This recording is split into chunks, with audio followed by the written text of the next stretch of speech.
So, you have a movie for me? Yes, sir, I do. It's a fun little animated movie for kids. Oh, that sounds like fun. What's it about? It's about this girl, Coraline, who finds a magical secret passage to an alternate world that has alternate versions of her parents. Oh, that's actually perfect. I've been promising my daughter that I'd produce a kids movie, and let me just call her real quick, okay? She's gonna love this. Sure. Hey, Cindy, Daddy's finally gonna make a children's movie, just like he promised, okay? Such a sweet moment. She's super happy. This is really gonna help our family situation. Anyway, Coraline's other parents have buttons sewn into their skulls where their eyes should be.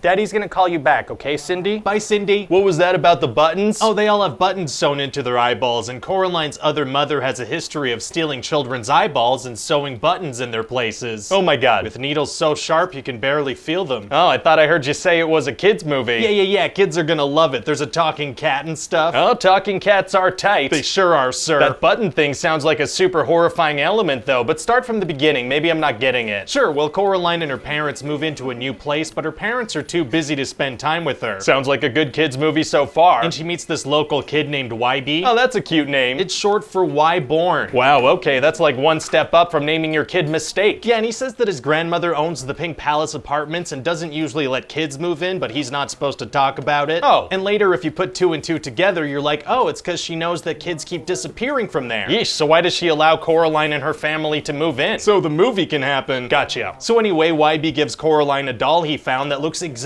like her, except it has buttons for eyes. Instant red flag, so she throws it away? No, she carries it around, and eventually it starts changing places on its own. Another massive red flag, so she throws it away? She does not, and eventually she finds a passageway to the other world that's like a more colorful version of her home. Where the parents have buttons sewn into their skulls. Please tell me that's a red flag for her. Oh yeah, that does freak her out. Okay, good. For about 5 seconds, then she immediately and completely gets over it and has dinner with them. Oh, she does? Yeah, and she's gonna go back to the real world, and that's just gonna confirm how amazing everything is in the other world. How so? Well, like she wants her mom to buy her a pair of $25 gloves, but she doesn't want to. Totally reasonable decision, actually. So Coraline's gonna go back into the other world and just have a great time. Oh yeah? What kind of stuff does she do? Well, these two silly old ladies are gonna put on a big show, and the audience is gonna be filled with dogs. Oh, okay. You know what? Other than the button thing and the doll thing, this actually sounds like a pretty good movie for kids. And the two old ladies are gonna be practically naked. One of them's barely covering up her nipples. Oh, there it is. And eventually Coraline's gonna start to catch on that stuff in the other world is kind of weird. Finally, so how does she start to catch on? Well, first of all, her other mother tells her she can stay forever if she gets her eyeballs replaced with buttons. Wow, at this point I'm surprised she caught on that that's a red flag. Yeah, and also her other father and other YB start to warn her that other mother created this whole place just to lure her in. So how are other father and other YB able to warn her? What do you mean? Well, if the other mother created the whole world, that means she also created other father and other YB. Right. So why would she create them with free will and an understanding of good and evil? I don't know. Fair enough. So eventually Coraline's gonna get thrown inside a mirror where she's gonna meet the eyeless ghosts of children that have been there so long they've forgotten their lives. Oh, why are you like this? It's just fun times. What kind of awful stuff happened to you as a kid? You couldn't possibly imagine. So anyway, the dead kids are like, if you find our eyes, you'll free our souls. So she sets out to find the eyes? Yeah, she has to find all 3 of them. I thought you said there were 3 kids, so she'd have to find 6 eyeballs. Listen, who's to say how many eyes humans have? Biologists. Yeah, nobody knows. So I imagine it's gonna be hard for Coraline to wander around in a world that other mother completely created and look for the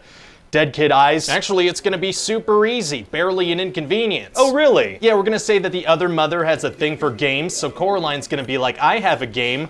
Let me try to find the eyeballs. And that works. It does, and so then she does. Wow, well, I'm glad the horrifying moments are over and we can wrap up. And then other mother's gonna turn into a giant spider with needles for limbs, and her eyes are gonna get gouged out, and she's gonna blindly chase Coraline through a giant, disgusting web and try to rip her eyes out. Did you hear what I said? I did. So what do you think of the movie? Well, it sounds absolutely horrifying, but I already promised my daughter we'd make it, so I guess my hands are tied. Fantastic. And I think if I hire a band like They Might Be Giants to put together kind of a fun soundtrack, we could maybe make this enjoyable for kids. Oh, that's a really good way to lighten things up. I'm gonna make sure that doesn't work out. What? Hey guys, Ryan here. Hope you liked that pitch meeting. Let me know in the comments section what other movies you'd like to see pitches for. We also have a ton of these on the channel you can check out, as well as some new series. We have one called Theory Battle that's a lot of fun. A really cool documentary about the Joker just went up. So check those out. Give this video a like if you liked it. You could also subscribe to the channel and check back soon for a new pitch. Those are all the things that you can do. Bye-bye.